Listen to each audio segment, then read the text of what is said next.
भारत में जब चुनाव के दौरान बुर्का बैन की मांग उठाई जाती है तो चरमपंथी समर्थक इसे लोकतंत्र की हत्या बताने लगते हैं। जबकि आज यूरोप के तमाम विकसित देश, दुनिया के कई बड़े देश एक एक कर लगातार बुर्के पर बैन लगा रहे हैं। 12 देशों के बाद अब स्पेन ने भी बुर्के बैन के लिए बड़ा कदम उठाया है। लेकिन जब भारत में चुनावी प्रक्रिया को पारदर्शी बनाने के लिए मुस्लिम महिलाओं को बुर्का पहनकर वोट देने से मना किया जाता है तो तुष्टीकरण के सरदार छाती पीटने लगते हैं, क्योंकि उन्हें वोट जिहाद करना होता है। ऐसे में आज सवाल सिर्फ बुर्का, नकाब या हिजाब का नहीं है, सवाल है दोहरे मापदंडों का, सवाल है उस सच का जिसे बार बार दबाने की कोशिश की जाती है। यूरोप के विकसित और खुद को मानवाधिकारों का सबसे बड़ा ठेकेदार कहने वाले देश France, Switzerland, Denmark, Austria, Belgium ने एक एक कर बुर्का बैन कर दिया। अब स्पेन कर रहा है, लेकिन वहां इसे लोकतंत्र पर हमला नहीं बताया जा रहा है, बल्कि राष्ट्रहित की बहस कही जा रही है। लेकिन यही बात अगर भारत में चुनावी पारदर्शिता और निष्पक्षता वोटिंग के लिए की जाए तो अचानक कुछ लोगों को लोकतंत्र खतरे में दिखने लगता है, लोगों को बुखार लगने लगता है। सवाल उठता है कि जो नियम यूरोप में प्रगतिशील कहलाते हैं वही भारत में सांप्रदायिक कैसे हो जाते हैं, और सारे सेकुलरिज्म के बड़े बड़े सूरमा छाती क्यों पीटने लगते हैं। नमस्कार, टर्निंग पॉइंट में आपका स्वागत है। मैं हूं नवेंदु शेखर झा और आज बात करेंगे बुर्का बैन की।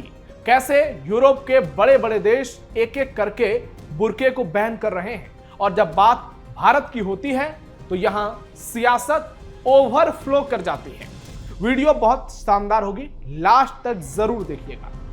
यूरोप के कई देशों ने बुर्का फाड़ा, अब स्पेन करेगा बुर्के को बैन। विकसित देशों से कट्टरपंथियों की विदाई, क्या भारत में होगा बुर्का बैन? स्पेन में जल्द ही मुस्लिम महिलाओं और लड़कियों के सार्वजनिक स्थानों पर बुर्का पहनने और चेहरा ढकने पर बैन लग सकता है। स्पेन के स्वायत्त शासी क्षेत्र बैलेरिक द्वीप समूह की संसद ने एक प्रस्ताव के पक्ष में वोट दिया है, जिसमें राष्ट्रीय सरकार से देश में बुर्का और नकाब पर बैन लगाने की मांग की गई है।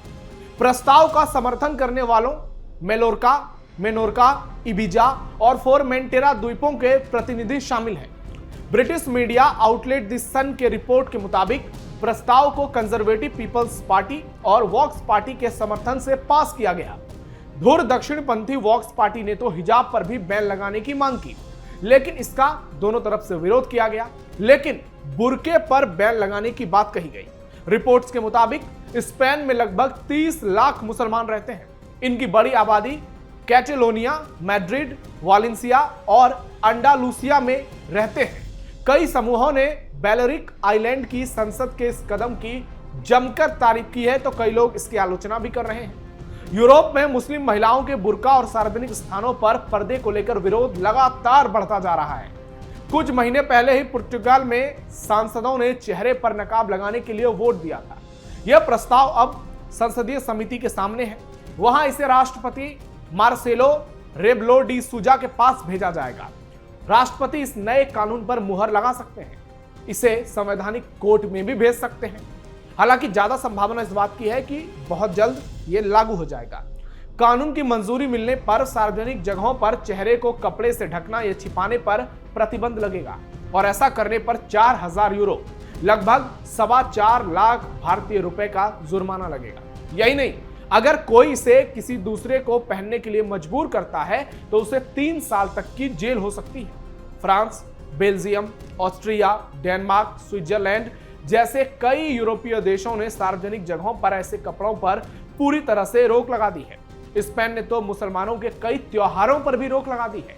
दक्षिण पूर्वी स्पेन में एक स्थानीय अथॉरिटी ने मुसलमानों को धार्मिक त्योहार मनाने के लिए सार्वजनिक सुविधाओं का उपयोग करने के लिए पूरी तरह से मना कर दिया और तमाम बातों पर प्रतिबंध लगा दिया।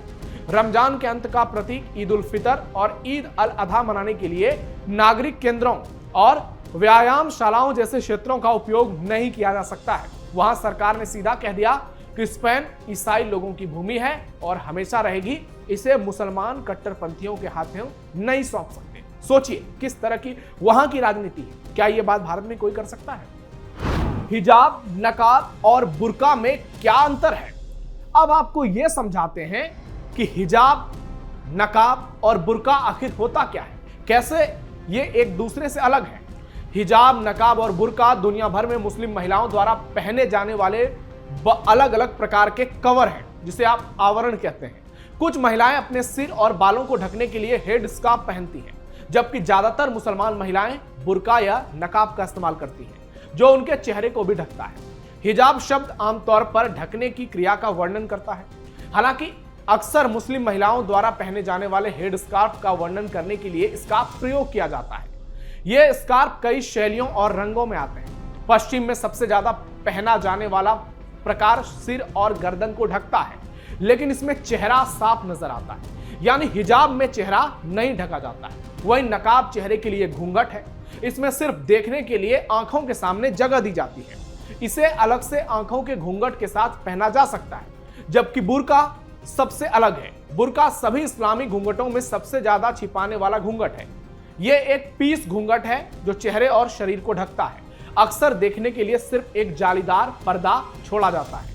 यानी बुर्का, हिजाब और नकाब तीनों अलग अलग होते हैं। इसके अलावा भी ढेर सारे ऐसे कवर हैं जिसका इस्तेमाल मुस्लिम महिलाएं करती हैं, जैसे अल अमीरा, शैला, हिमार और चादर। आपको बता दें कि अल अमीरा 2 टुकड़ों वाला घूंघट है। इसमें एक टाइट फिटिंग वाली टोपी भी होती है, जो आमतौर पर कॉटन या पॉलिस्टर से बनी होती है, और एक ट्यूब जैसा दुपट्टा होता है।